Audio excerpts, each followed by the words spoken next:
안녕하십니까. 이 보건의료의 공공성 개념과 이슈라는 제목으로 강의를 맡은 저는 서울시립대학교 도시보건대학원 교수로 있는 임준이라고 합니다. 오늘 강의는 세 가지 주제로 말씀드리려고 합니다. 먼저 우리 사회에 있어서의 보건의료 위기에 대해서 말씀을 드리고, 이 속에서 우리 사회가 과연 지속 가능한 거냐에 대한 문제의식에 대해서 말씀드리고자 합니다. 그 과정에서 실제 이런 보건의료에 있어서 위기상황도 극복할 수 있는 매우 중요한 정책 수단이라 할 수 있는 보건의료 체계가 상당히 이제 사회추구적 보건의료 체계라고 이제 정의할 수 있는데요. 이런 사회추구적 보건의료 체계가 어떻게 형성되어 왔는지를 말씀드리고, 오늘의 핵심 주제인 공공성 담론에 대한 말씀을 드리고자 합니다. 이 속에서 우리 사회가 앞으로 개혁해야 될 과제, 이슈에 대한 이야기들을 정리하고 오늘 강의를 끝맺고자 합니다. 먼저 우리 사회가 직면한 보건의료 위기를 몇 가지로 정리해 보고자 합니다. 먼저 우리 국민들이 누구나 느끼는 고령화의 위기입니다. 단지 오래 산다는 문제로 끝나는 것이 아니라, 고령화와 함께 우리 인구 절벽이라는 지상 최대의 위기 국면에 한국 사회가 직면해 있다 할 수 있겠습니다. 저출산 문제와 관련되어 있는 인구 절벽의 문제는 결국 우리 사회가 과연 생산 가능한 인구가 줄어드는 이 상황에서 과연 지속 가능한 거냐에 대한 근본적인 질문을 던지고 있는 상황입니다. 특히 인구 고령화가 매우 심각하게 진행하는 상황 속에서 질병 구조가 만성질환 중심으로 바뀌고 있는데요. 이 과정 속에서 사회적 입원이 대폭적으로 증가하고 있고, 그 속에서 이제 많은 어떤 사회적인 문제가 발생하고 있습니다. 또 다른 측면에서는 이런 질병 구조의 만성질환 중심의 질병 구조의 변화와 함께 이번에 코비드-19과 같은 공중보건의 위기가 같이 닥치고 있다는 것들이 한국 사회에 있어서의 큰 위기라 할 수 있겠습니다. 이런 위기 국면 속에서 의료비는 매우 빠르게 증가하고 있습니다. 보시다시피 그래프에서 보시다시피 가장 위에 있는 선이 이제 한국이라 할 수 있는데요. OECD에 있어서의 주요 국가에 비해서 매우 빠르게 의료비가 증가하고 있는 것을 확인할 수 있습니다. 이런 증가 패턴을 기초해 봤을 때 2025년에 다다르면 OECD 평균을 상회할 것으로 보이고요. 그래서 2025년이 넘어서는 상황에서부터는 우리 경제에 심각한 부담으로 의료비가 작용할 것으로 생각하고 있습니다. 자, 이런 의료비가 빠르게 증가하는 과정 속에서 또 다른 우리 사회에서의 중요한 문제가 건강 불평등의 증가의 문제입니다. 흔히들 기울어진 운동장이라고 얘기하는데요. 사회경제적인 불평등이 매우 심화되고 있고, 우리 국민들이 평균적으로는 잘 산다고 생각을 하고 있지만, 과연 이런 잘 사는 어떤 사회적인 부가 모든 국민에게 골고루 혜택이 돌아가고 있냐에 대해서는 많은 의문을 던지고 있는 상황입니다. 이런 사회경제적 불평등은 건강 불평등으로 이어지고 있습니다.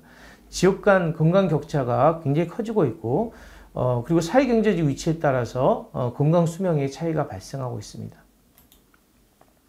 이런 속에서 어느 사회경제적 위치, 어느 지역에 있느냐에 따라서 미래 세대의 건강이 결정되고 빈곤이 계속적으로 악순환되는 이런 상황이 계속 발생하고 있습니다. 이런 상황에서 한 국가의 공동체로서 우리 사회 구성원이 사회 구성원으로서의 당연히 누려야 될 보편적 권리인 건강권들을 실현하고 있냐에 대한 근본적인 의문이 던져지고 있고, 이 속에서 우리 사회가 살만한 사회인가, 지속 가능한 사회인가에 대한 의문이 지속적으로 던져지고 있는 상황이라 할 수 있겠습니다. 이 속에서 정리해보면 절수산에 따른 생산 가능 인구의 부족, 이 속에서 계속적으로 고령화 인구는 증가하고 있는데 생산 가능 인구는 줄어드는 상황 속에서 미래의 복지 부담에 대한 세대 간 갈등이 대폭발할 수 있는 그런 위기에 직면했다고 할 수 있겠습니다. 이런 과정 속에서 기존의 젠더라는 원점, 여성에게 돌봄의 부담이 전가됐던 상황이 더 이상 가능하지도 않고 그렇게 되져서도 안 된다는 상황들이 보편적인 담론으로 형성되고 있습니다. 이런 과정 속에서 당연히 증가할 수밖에 없는 돌봄 부담을 누가 질 거냐, 특히 가족 돌봄의 한계가 봉착한 상황 속에서 고령화에 있어서의 돌봄 부담 문제들을 어떻게 해결할 거냐가 우리 사회의 가장 핵심적인 문제라고 할 수 있겠습니다. 이런 속에서 계속적으로 시설 중심의, 치료 중심의 보건의료 체계가 지속되다 보니까 의료비 부담이 폭발적으로 증가하는 양상이 전개된다고 할 수 있겠습니다. 앞서 말씀드린 것처럼 우리 사회에서는 이런 돌봄의 부담 문제들을, 그리고 미래 고령화에 따른 문제들을 사전에 예방하기보다는 시설과 치료 중심으로 문제를 해결해 왔습니다. 이거를 이런 보건의료 체계를 이제 치료 중심의 보건의료 체계를 하는데요. 이런 치료 중심의 보건의료 체계 밑바탕에는 또한 시장이라는 기존에서 서비스가 공급되는 특성을 같이 갖고 있습니다. 이런 특성이 있다 보니까 서비스 공급이 정말 필요한 사람에게 지역별 계층별로 골고루 혜택이 돌아가는 것이 아니라 공급이 되는 것이 아니라 정말 구매력이 있는 집단의 공급이 집중되는 양상을 보여주고 있습니다. 그게 바로 수도권의 집중 현상이라 할 수 있겠습니다. 수도권에 많은 인구가 살다 보니까 이쪽에 구매력이 있고 그래서 수도권에 대형 병원들이 집중되고 이런 현상들이 계속적으로 우리 사회에 있어서의 모습이라 할 수 있겠습니다. 이런 과정 속에서 사실은 필요한 인구 집단은 어떻게 보면 비수도권에 농촌에 농어촌에 있는 어르신들이 할 수 있는데 그분들에게서는 가장 기본적인 재화조차도 공급되지 못하는 상황이 계속 발생하고 있습니다. 자, 이런 어떤 체계들을 정리해서 사익추구적 보건의료 체계다라고 이제 정리할 수 있는데요. 이런 사익추구적 보건의료 체계는 앞서 말씀드린 것처럼 치료 중심의 보건의료 체계의 구성과 아주 밀접하게 관련되어 있습니다. 치료 중심의 보건의료 체계라는 것은 결국은 치료원 자체가 상당히 이윤을 많이 남기는 서비스다 보니까 이쪽에 자원이 집중되고 그리고 이 치료라는 부분들도 의원 서비스보다는 대형화된 상급종합병원의 대형병원에 자원이 집중돼서 많은 이윤을 남기려고 하는 전략들이 기본적으로 한국 사회에서 기본적인 보건의료의 모습이라 할 수 있겠습니다. 자, 이런 상황 속에서 이제 병상 공급은 필요한 곳에 공급이 되기보다는 수도권에는 대형병원이 집중되고 비수도권에서는 대형병원 많은 자본이 들어오지 못하다 보니까 비수도권에 있어서의 노인에 있어서의 어떤 욕구들을 해결하기 위해서 사회적 입원들을 실현하기 위한 작은 중소병원이 확대되는 이런 양상이 보여지고 있습니다. 이거를 병상 공급의 부적절한 증가를 할 수 있는데요. 그러다 보니까 우리나라가 OECD 국가에 있어서 가장 병상이 많은 국가라고 알려질 정도로 이런 병상 공급의 증가 문제는 커다란 사회적인 이제 문제를 할 수 있겠습니다. 이런 부분들이 결국 의료비 폭증의 주요 원인으로 작용한다고 할 수 있겠습니다. 이 표는 OECD 국가의 인구 1000배당 급성기 병상수를 보여주는 표인데요. 한국에 보면 한국이 다른 나라에 비해서 빠르게 병상수가 증가하고 있다는 사실을 확인할 수 있습니다. 현재 2018년 기준으로 일본보다 병상수가 작은 상황이지만 다른 유럽 국가라든지 서구 국가에 비해서도 굉장히 병상수가 많은 걸 확인할 수 있습니다. 문제는 일본은 급성기 병상수가 줄어들고 있는 추세인데 유일하게 우리나라만 증가하고 있다는 것들이 이제 문제를 할 수 있겠습니다. 자, 이런 병상수 공급은 큰 대형 병원만 증가하는 것이 아니라 이런 조그만 병원도 증가하고 있다는 것이 더 문제고요. 문제는 이런 조그만 병원들이 수도권이 아니라 비수도권에 빠르게 증가하고 있다는 것들이 문제입니다. 자, 이런 비수도권에 있어서의 작은 병원이 증가한 것은 수도권에 비해서 구매력이 떨어지다 보니까 대형 병원은 들어오지 못하고 그렇지만 고령화에 따라서 노인과 많다 보니까 의료 수요는 굉장히 큰 상황이기 때문에 이걸 대응하기 위해서 적절한 치료를 보장할 수 없는 작은 병원들이 비수도권에 많이 포진하고 있는 상황입니다. 그리고 이거를 이제 재정적으로 메워주는 것이 건강보험 재정체계를 할 수 있겠습니다. 그러다 보니까 건강보험이 모든 국민에게 골고루 혜택이 돌아가는 것이 아니라 수도권에서는 대형 병원에 있어서의 많은 비용들을 건강보험에서 보상을 해주고 비수도권에서는 정말 필요한 적절한 서비스가 아닌 사회적 입원에 대해서 흔히들 사무장 병원이라고 그러죠. 이런 병원들이 많이 이제 발생하면서 사실은 부적절한 서비스에 따른 건강보험의 보장이 이루어지는 이런 상황이 이제 발생한다고 할 수 있겠습니다. 이런 부분들을 전체로 보여주는 이제 이 표가 의료지 안의 지역별 격차와 관련된 인구 10만 명당 상급 종합병원 병상수에 대한 시도별 현황이라 할 수 있습니다. 자, 상급 종합병원 병상수 보면 서울과 비수도권의 도지역 간에서 격차가 굉장히 크게 남을 확인할 수가 있습니다. 많은 자원이 수도권에 몰려 있다는 얘기죠. 따라서 비수도권은 병상수는 굉장히 많지만 정말 치료를 제대로 담당할 수 있는 300병상 이상의 종합병원이나 상급 종합병원은 매우 부족한 현실을 할 수 있겠습니다. 자, 의사 수만 보더라도 서울과 비수도권을 보면 굉장한 차이가 있음을 확인할 수가 있습니다. 필수 의료를 할 수 있는 전문의의 비중도 굉장히 큰 차이가 있음을 확인할 수 있는데요. 수도권 그리고 대도시에 있어서의 소아청소년과 전문의 수와 비수도권의 도지역에 있어서 소아청소년과 전문의 수를 비교해 봤을 때 대도시에 이런 필수 의료를 할 수 있는 필수 의료 인력을 할 수 있는 전문의 수의 격차가 크다는 것을 소아청소년과 현황을 통해서도 확인할 수 있습니다. 자, 이런 상황에서 당연히 이런 격차를 줄여주고 격차에 대한 갭들을 메워줄 수 있는 부분들이 또 공공병원이라 할 수 있는데, 이런 공공인프라는 절대적으로 부족한 상황입니다. OECD 국가의 공공병상 비중을 봤을 때 한국이 가장 낮은 수준임을 확인할 수 있고요. 이런 낮은 비중에도 불구하고 더 줄어들고 있는 것들이 한국의 현실일 수 있겠습니다. 결국은 이런 어떤 사익추구적 보건의료 체계는 민간 중심의 병원을 확대시키는 모습으로 나타나고 있고, 공공병원의 인프라는 매우 취약하고, 그리고 지역별 격차는 계속적으로 심화되는 이런 양상이 계속적으로 지속되는 것들이 사익추구적 보건의료 체계의 모습이라 할 수 있습니다. 근데 이런 사익추구적 보건의료 체계는 앞서 얘기했던 인구구조의 고령화, 만성질환 중심의 질병구조의 변화와 비춰봤을 때 전혀 이런 질병구조와 맞지 않는 체계를 할 수 있습니다. 만성질환 중심의 질병구조라는 것은 뭐냐면 실제 엔드 스테이지에 해당되는 아주 중증도 높은 합병증이 발생해서 치료를 했을 때는 이미 의료비만 많이 발생하지 건강을 회복하는 것이 불가능하다는 것을 의미합니다.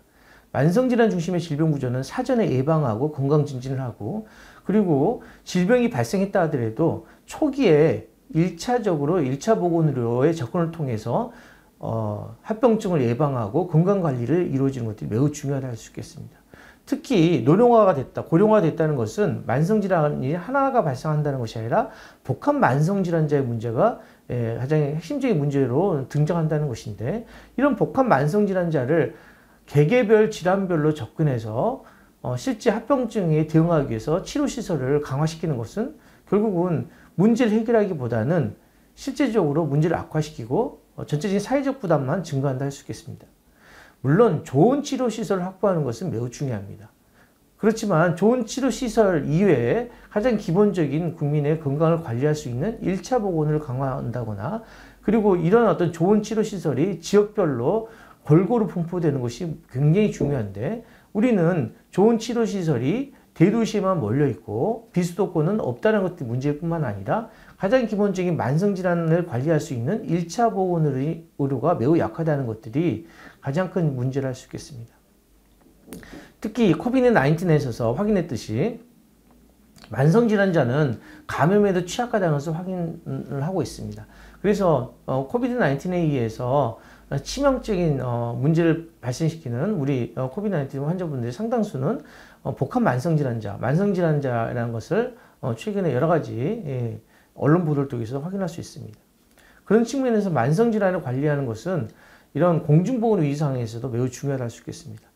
그런데 계속 말씀드렸듯이 한국의 사익추구적 보건의료 체계는 결국 치료 중심, 시설 중심의 보건의료 체계라는 것을 의미하고, 이런 치료 시설 중심이라는 것은 특정 질환에 국한된 치료 중심의 서비스 제공에 초점이 맞춰져 있기 때문에 포괄적인 건강관리가 어렵다, 예방과 건강진이 어렵다는 것이 특성이라 할 수 있겠습니다. 결국 이런 치료 중심의 서비스 체계는 구매력에 기반한, 시장에 기반한 사익추구적 성격과 상승작용을 시켜서 전체적 의료비는 빠르게 증가하는데 전체 국민에게 골고루 혜택이 돌아가지 못하는 이런 문제를 발생시키고 있다고 할 수 있겠습니다. 물론 수도권에 3천만 명이 살기 때문에 평균적으로 건강수명이라든지 기대수명이 높은 것은 사실입니다. 왜냐하면 많은 자원이 수도권에 몰려있다 보니까 사실은 수도권에 있어서의 치료 성적이 상당히 우수합니다. 그래서 서구에 비해서 우리나라가 평균적으로는 여러 가지 보건의료 성적이 우수한 것을 확인할 수 있습니다. 문제는 이런 현상이 평균의 함정이라 할 수 있는데요. 많은 인구가 수도권에 살기 때문에 발생하는 현상이지, 지역별 격차라는 것을 고려봤을 때, 이 격차의 문제를 고려봤을 때 이 문제는 정상적인 상황이라 할 수 없습니다. 모든 사람이 5천만 명이 수도권에 산다는 문제는 모르겠지만 전국토의 균형 발전, 그리고 이 균형 발전이 우리 사회의 지속 가능성의 핵심적인 키워드로 떠오르는 상황에서 이런 상황에서 발생하는 보건의료의 평균적인 성적의 향상을 마치 우리나라의 보건의료 문제가 해결된 것처럼 얘기하는 것은 잘못됐다 할 수 있겠습니다. 오히려 구조적인 병폐에 의해서, 구조적인 격차에 의해서 발생하는 문제를 해결하지 않고서는 이런 평균적인 보건의료의 성과조차도 오래 유지되기 어렵다고 할 수 있겠습니다. 특히 이번 코비드-19에서 이런 문제는 수도권에서도 문제를 확인할 수 있었습니다. 필수 중증 의료, 필수 의료, 감염이라든지 이런 부분들의 응급이라든지 이런 부분들은 수익이 많이 나지 않기 때문에 대형 병원조차도 투자를 하지 않습니다.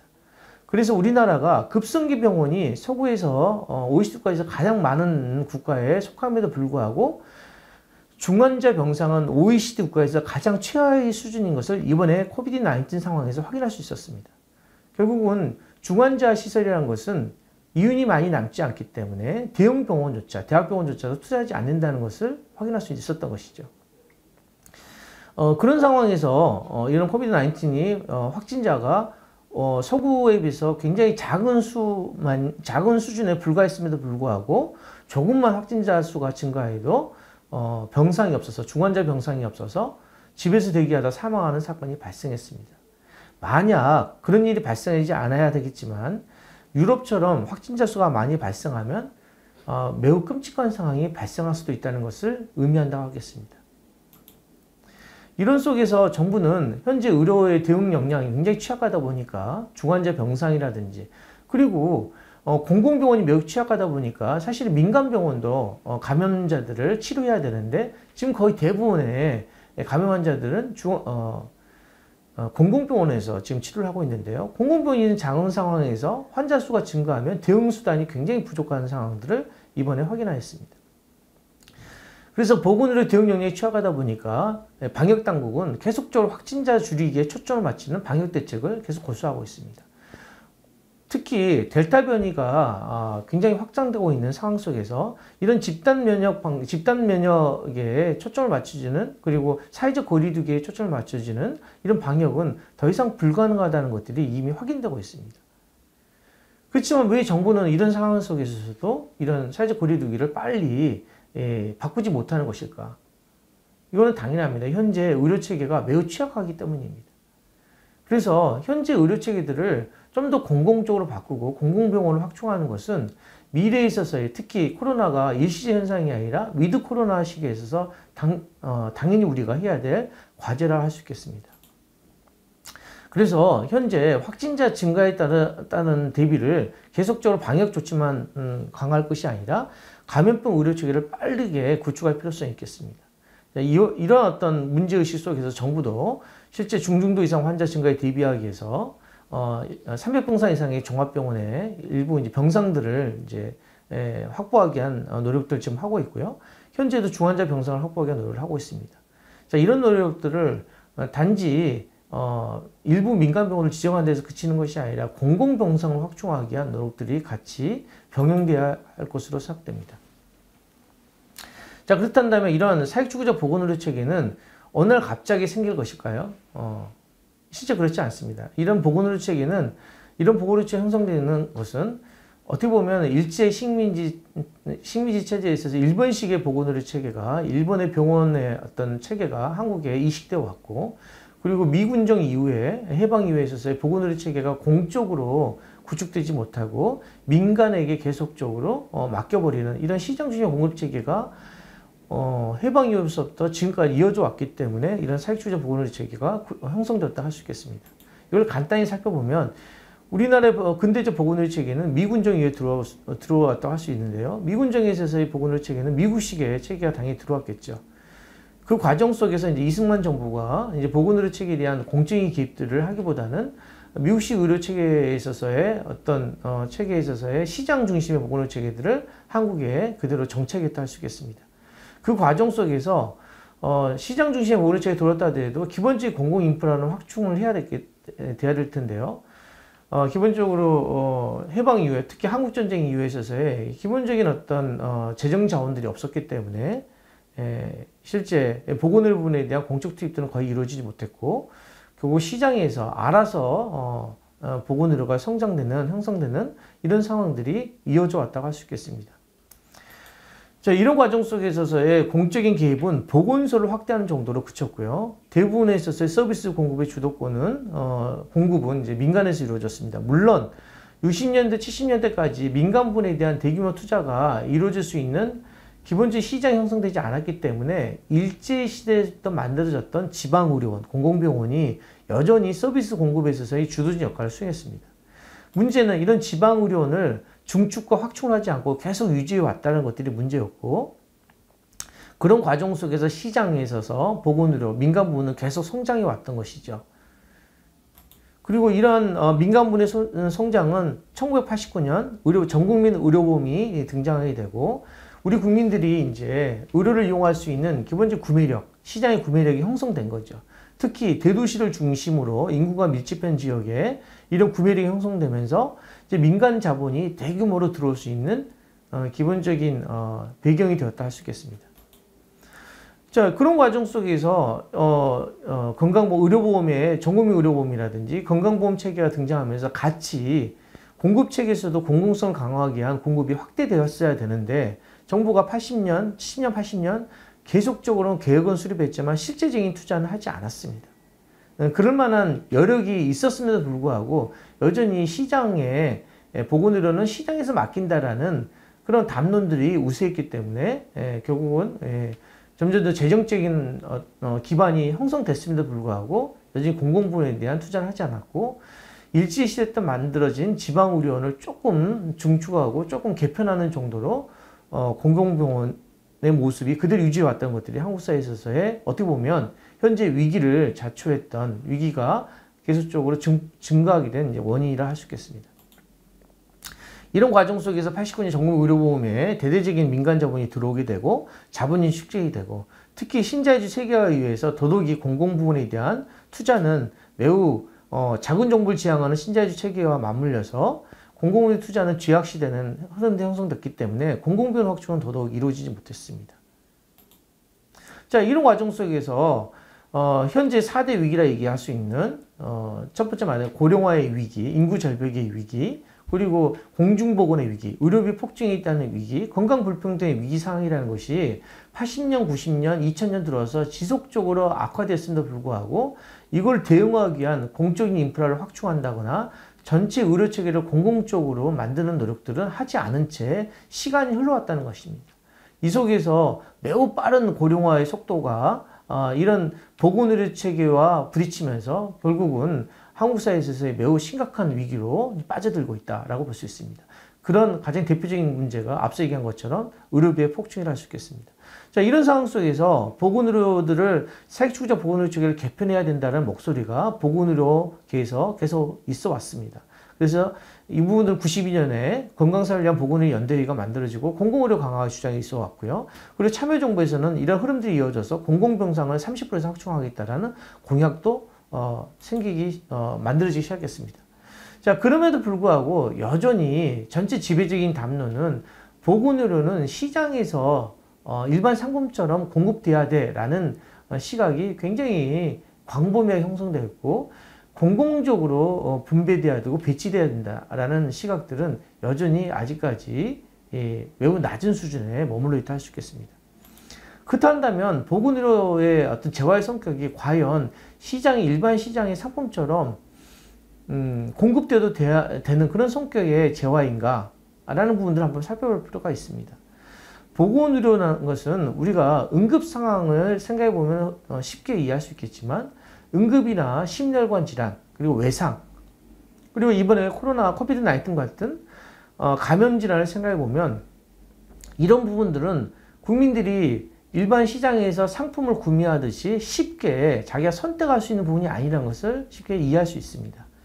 응급 환자가 자기가 치료받을 응급센터를 선택한다는 것은 있을 수 없겠죠. 119가 가장 적절한 치료를 할 수 있는 응급센터로 이송하는 겁니다. 그래야만이 가장 빠른 시간 안에 처치가 가능하고 국민의 생명을 구할 수 있는 것이죠. 따라서 이러한 특성 때문에 보건의료는 일반 상품처럼 취급돼서는 안 된다는 것들이 서구에 있어서는 보편적인 개념으로 정착되었다 할 수 있겠습니다. 또 다른 측면에 있어서 보건의료는 교육과 마찬가지로 당연히 국민이 느껴야 될, 국민이 누려야 될 권리로 인식되고 있습니다.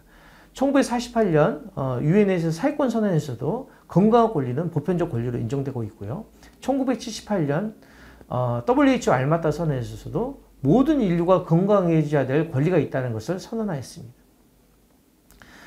이런 어떤 보편적 권리라는 의식은 이미 우리나라 헌법에도 보장되어 있는 보편적 권리를 할 수 있는데요. 그렇다면 우리 국민들이 이런 보편적 권리를 보장받고 있느냐? 앞서 우리가 표에서 볼 수 있듯이 어느 지역에 사느냐에 따라서 응급 상황임에도 불구하고 접근할 수 있는 병원의 격차가 발생하고 있고 여기에 따라서 건강에 격차가 발생하고 있다 한다면 이런 부분들이 보편적 권리가 보장되어 있다 볼 수 없겠죠. 권리라는 것은 기본적으로 등가적이라는 것들이 핵심적인 원리를 할 수 있습니다. 우리 사회 구성원이라면 당연히 등가적으로 같은 가치로 권리를 실현해야 되고 권리를 누려야 된다는 것이죠.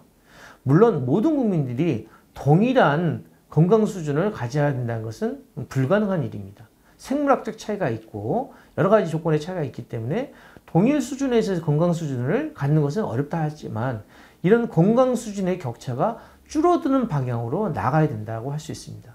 더더욱이나 건강 문제가 발생했을 때 접근해야 될 권리는 동등해야 된다. 이게 바로 보편적 권리를 할 수 있는데 우리나라가 우리 사회가 이런 보편적 권리를 보장하고 있냐는 부분에 있어서는 전혀 아니다고 얘기하는 것들이 정답을 하겠습니다.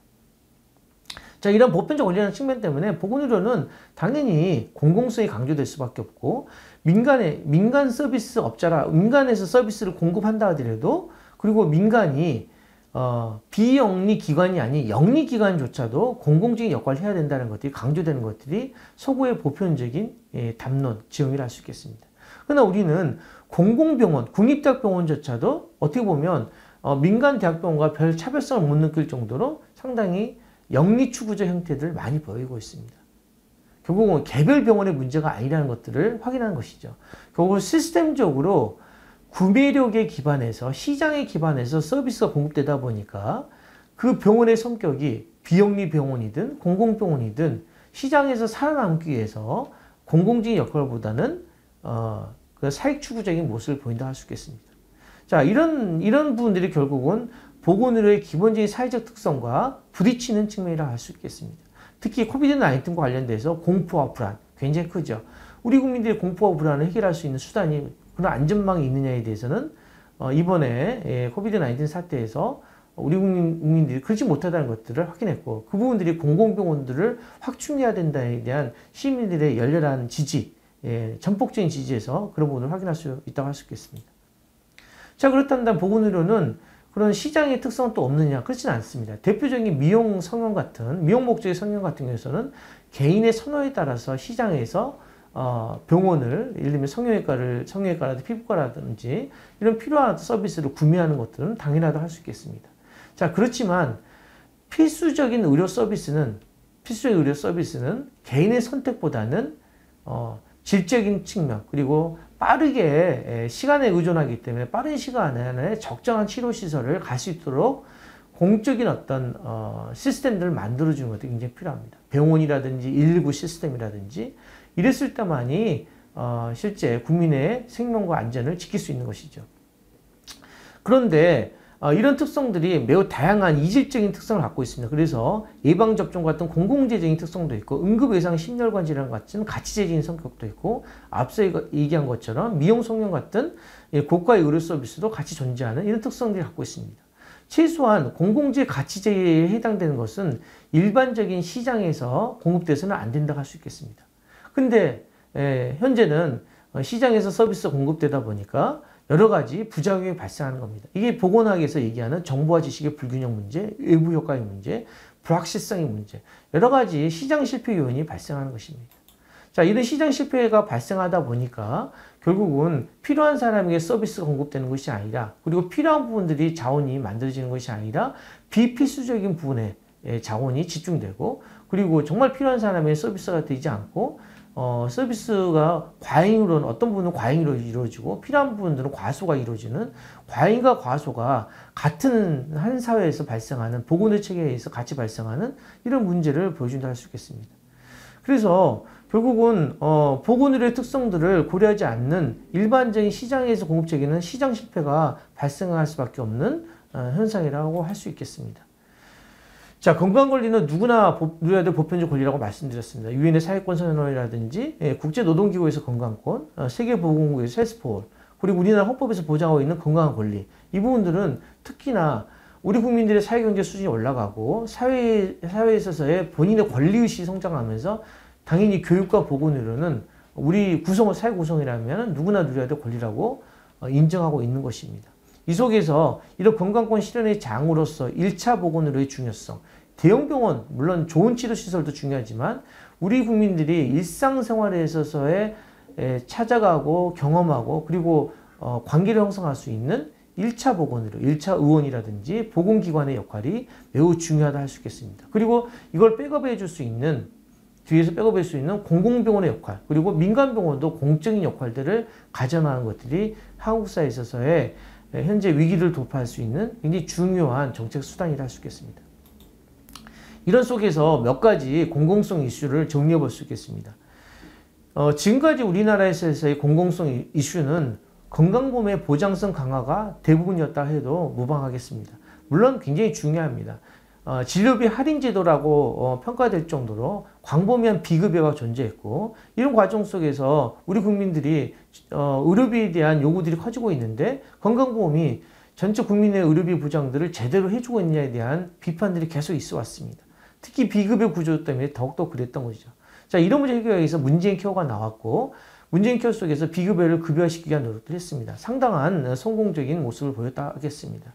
그러나 이런 문재인 케어가 제대로 작동하기 위해서는 현재 지출 구조, 공급 구조를 바꾸지 않고서는 결국은 문재인 케어에 있어서의 보장성 강화와 그리고 의료비에 있어서 합리적인 통제가 어렵다 할 수 있겠습니다.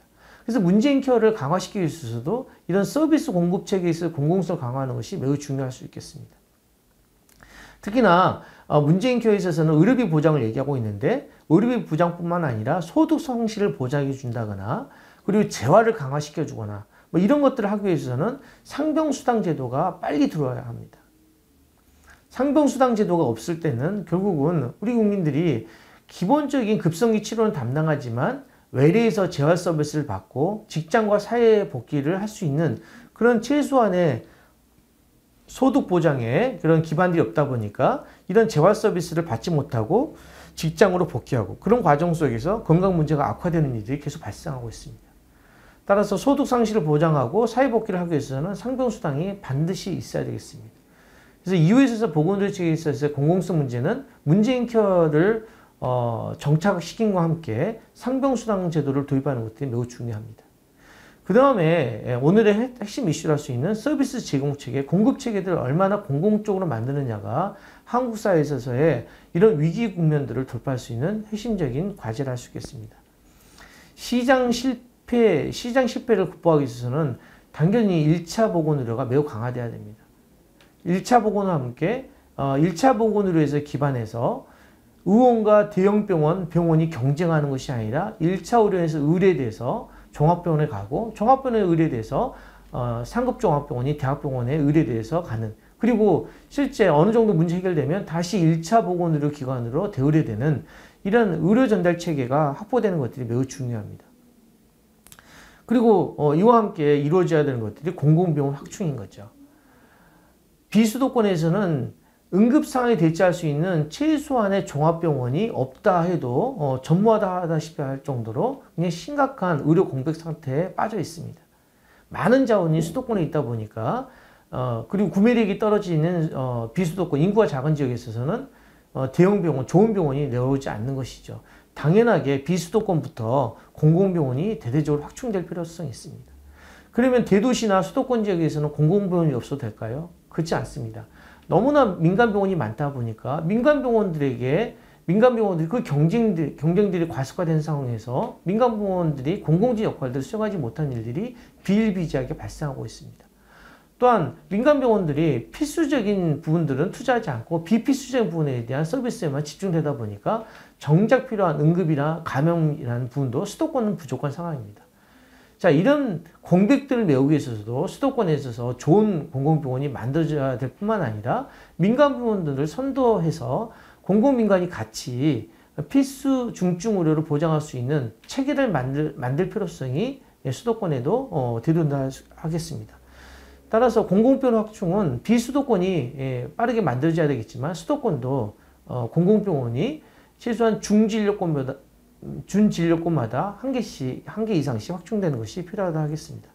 정리 보면 1차 보건의료를 강화하고 공공병원을 확충하고 그리고 거기에 기반해서 민간 부분도 필수 보건의료를 제대로 보장할 수 있도록 민간 부분들이 공익적 역할을 수행할 수 있도록 만들어주는 것, 이것들이 결국은 현재 한국 사회가 앞으로 해야 될 공급 체계에 있어서의 공공성의 이슈 또는 과제라 할 수 있겠습니다.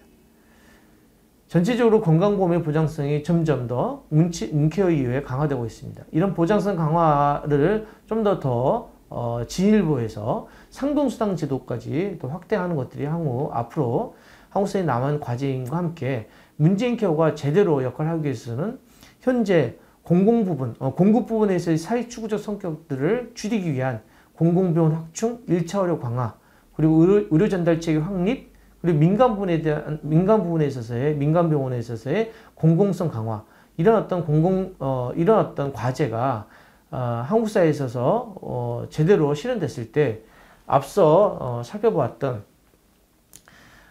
고령화의 위기, 그리고 공중보건의 위기, 의료비 폭증에 따른 위기, 그리고 건강 불평등의 위기, 네 가지 위기에서 한국 사회가 위기 국면을 돌파하고 누구나 이런 보편적인 건강권들을 누리고 건강하게 생활할 수 있는 환경이 만들어질 것으로 생각됩니다.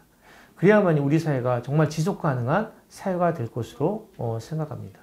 이상으로 오늘 강의를 마치겠습니다. 감사합니다.